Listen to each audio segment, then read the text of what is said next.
Good morning. All right, so I'm going to throw a vase. And I'm going to kind of focus on the shaping in this one.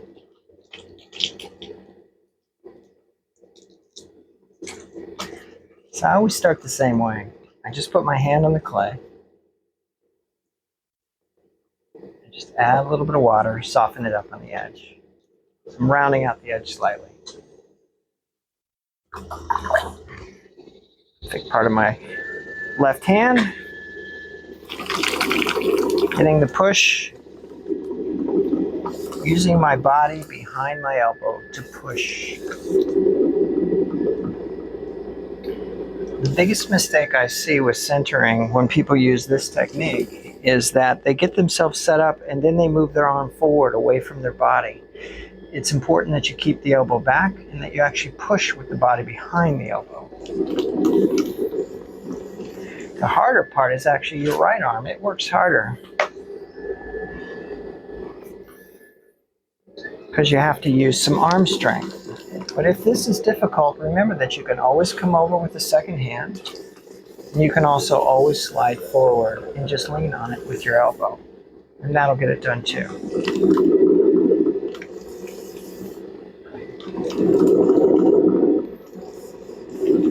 And I like to move my clay around a little bit, almost like I'm coning in that it gets a little taller, then it comes back down.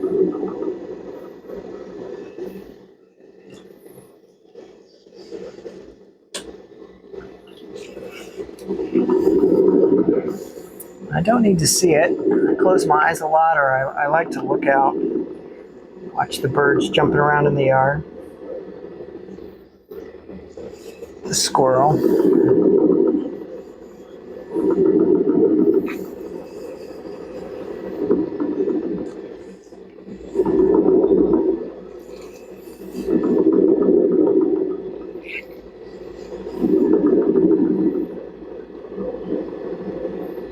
All right, come off slowly.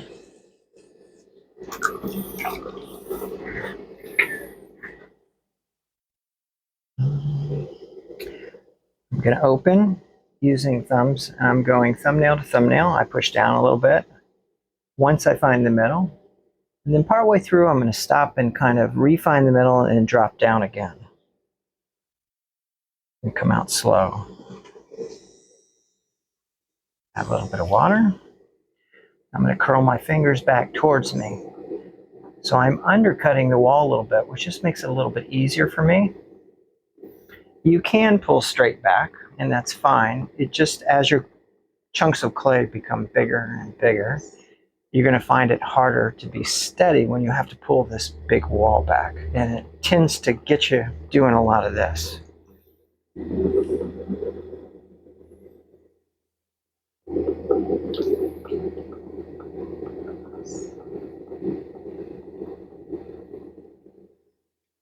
And I always have two hands involved, and I always come off the clay in slow motion.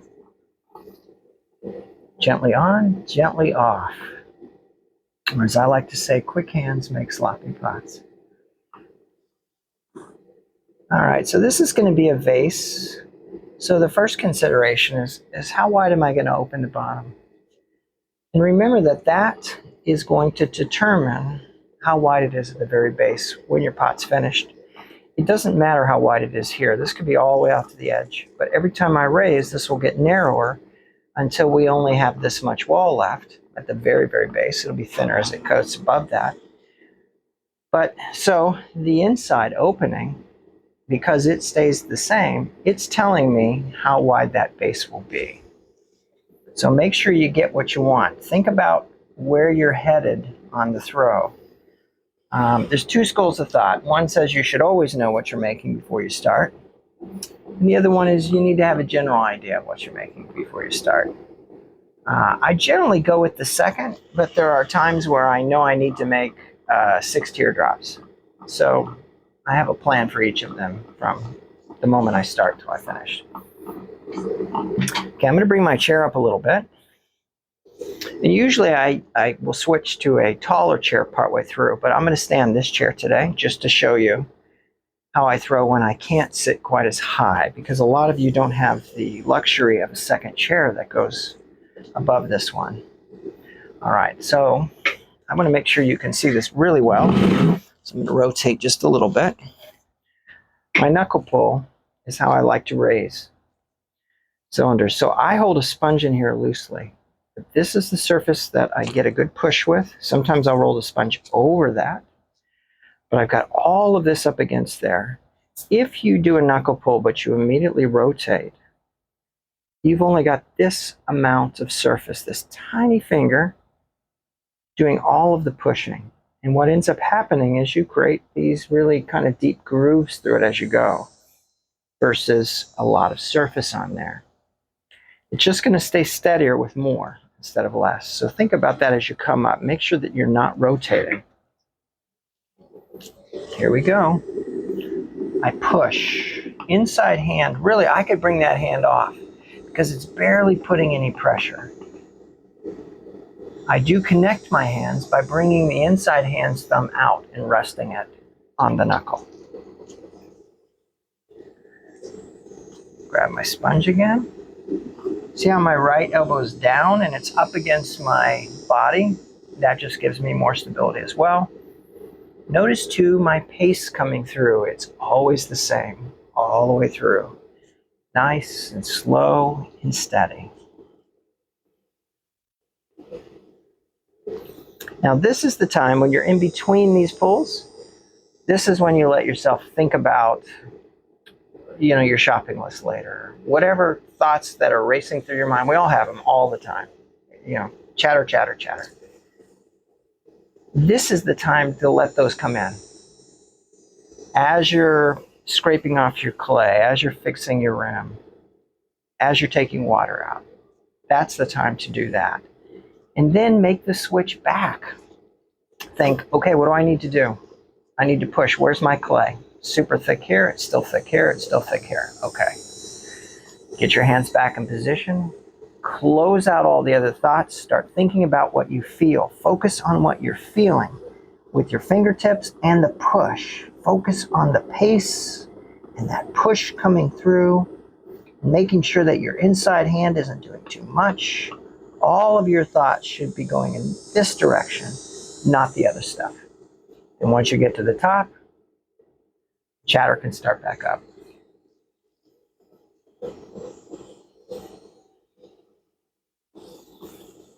I just need, well, I shouldn't say I need.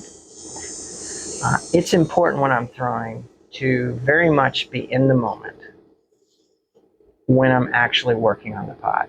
When I'm doing these other tasks, it doesn't matter. But when I'm working on it, be in the moment. Push. See that pace?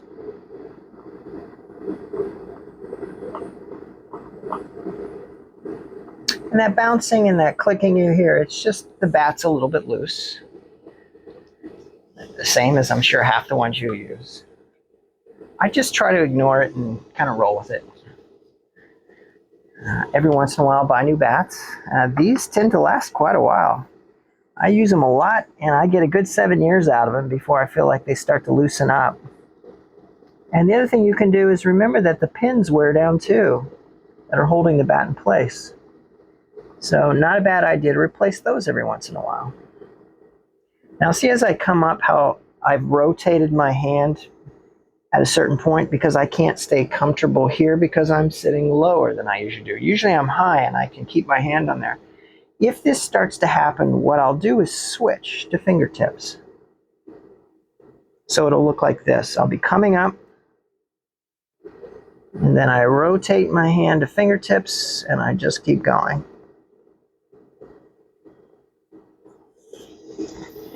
When you're sitting up higher, you're over your clay better. It just gives you so much surface on that hand up against without this discomfort of trying to get your wrist to do some difficult positioning. And here I wish I could sit higher because I feel like, oh, I'm too low, I'm too low. But if this is what you've got to work with, then this is the way you do it. We push, we climb. I'm feeling that wall thickness with my inside fingertips. I'm just letting it tell me what's going on.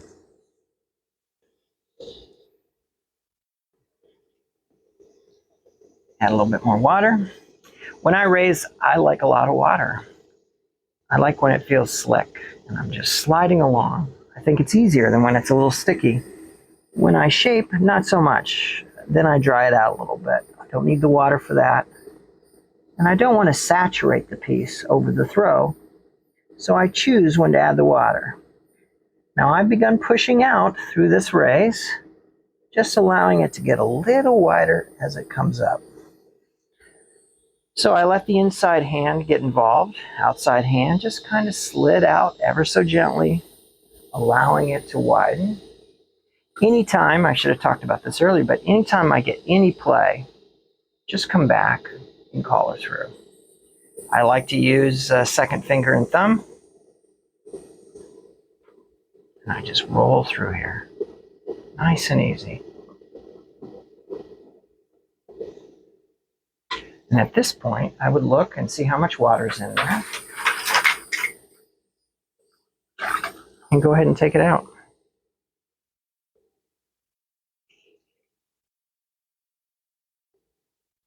If you don't have a sponge on a stick yet, I hope you'll need one soon. Okay.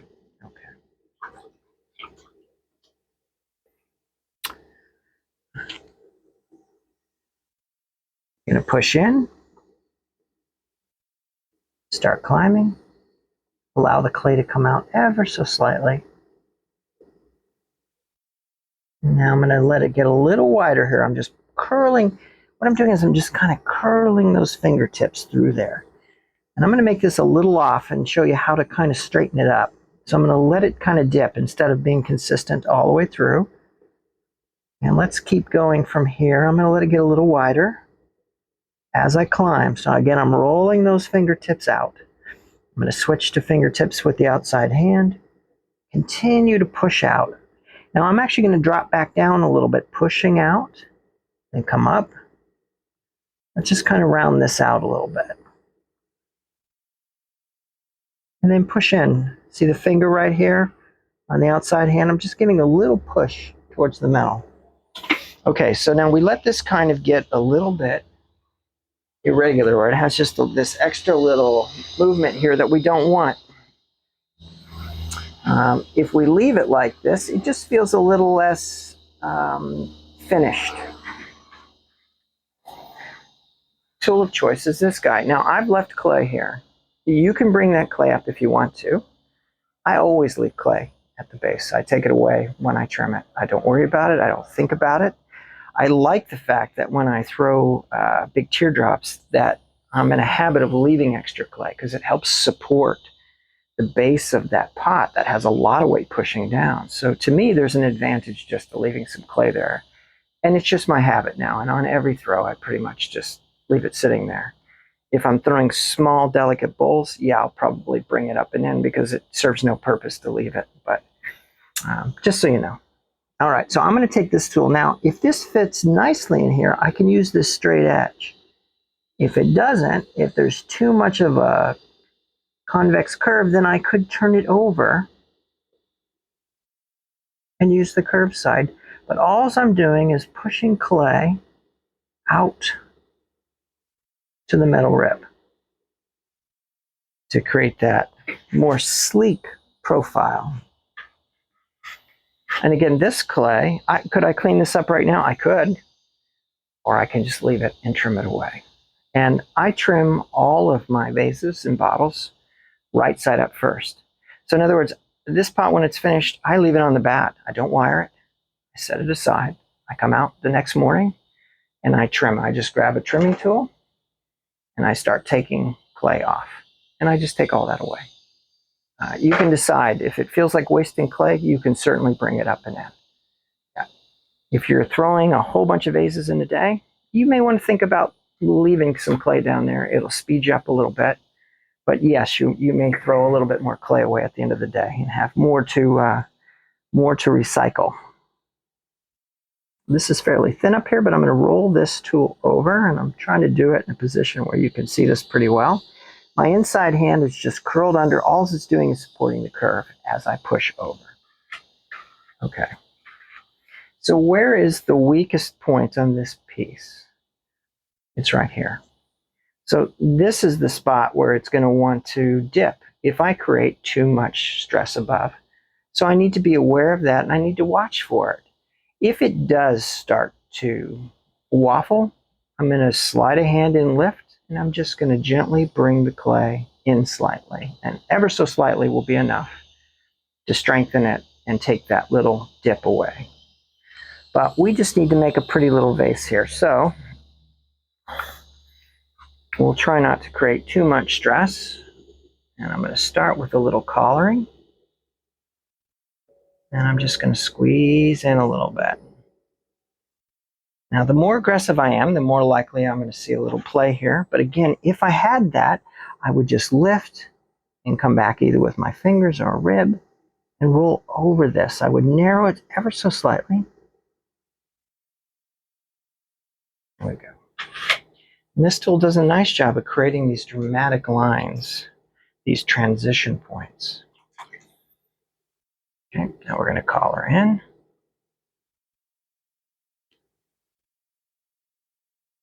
I'm going to raise now. I've left clay up there, and I did it intentionally.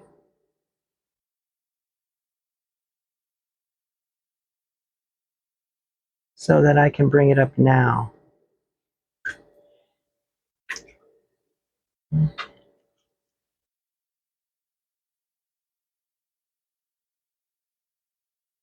I'm just using a finger now on the outside, and I'm using 2 on the inside to create the pressure. These 2 are putting a little bit of pressure there so I can push up against it. Okay.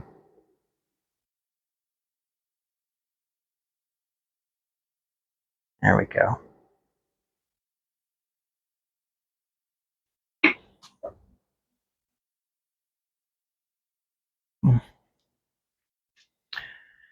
Details here can be added during trimming, but if you want to add them during the throwing, you can certainly play with your ribs, and I do this a lot, where I come back with a rib. I just like working with wet clay, but you can trim all of that in. The clay is there, you can just take a little bit away. But I'd rather see it farther along when it's still wet, so that's when I grab this guy. It is my tool of choice, and I create whatever drama or graceful sort of curves or dramatic lines. This is what I use. Okay. I think that's done. If you wanted to get this clay away right now, you could certainly just carve it away. If you leave it, one thing to think about is, think about Roman pieces. You would typically have these dramatic rims, then you have this nice graceful curve, and then at the very bottom, the foot doesn't usually just get cut away like we do a lot now. They'll do that little flare out. If you leave this clay down here, you always have the option to create that. As simple as putting a little bit of pressure into this clay and moving it down slightly. You can get this sort of flared foot.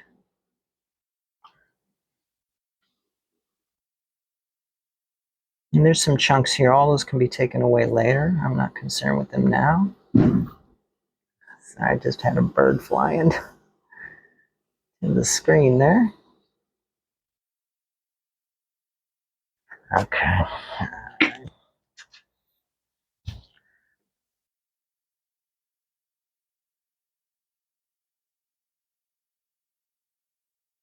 And again, I don't have to take this all the way down to where the finished look is.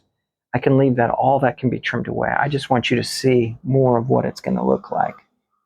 Get it close here, and I can leave it. There's no reason to damage this piece trying to make this detail.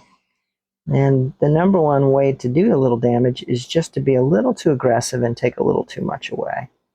Let's just leave some of that there. See, this would trim up really pretty now.